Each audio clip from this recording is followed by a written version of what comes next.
महाशक्ती समोर सरेंडर झालेल्या मुलानं काँग्रेसबद्दल न बोललेलंच बरं असं म्हटलेलं आहे काँग्रेसनं। कुटुंबियांच्या पुण्याईनं खासदार झालेल्या मुलानं काँग्रेसच्या डाऊनफॉलबद्दल बोलू नये, महाराष्ट्र काँग्रेसकडून ट्विट करत पार्थ पवारांवर निशाणा साधण्यात आला आहे। महाराष्ट्र काँग्रेसनं काय ट्विट केलेलं आहे पाहूयात।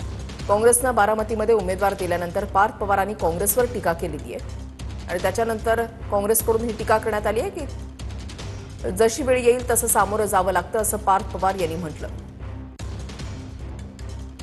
उमेदवारी अर्ज दाखल करण्यापासून कुणालाही थांबवू शकत नाही, निवडणुकीला सामोरं जाऊ असं पार्थ पवारांनी म्हटलं। पाठिंब्यासाठी कुणालाही फोन करणार नाही, पण वाईट वाटतंय की काँग्रेसचा डाऊनफॉल सुरू झालाय अशी टीका पार्थ पवार यांनी केली आणि बारामतीमध्ये काँग्रेसकडून आकाश मोरे यांच्या नावाची घोषणा करण्यात आली आहे। काँग्रेसनं सुद्धा पार्थ पवारांना प्रत्युत्तर दिलंय।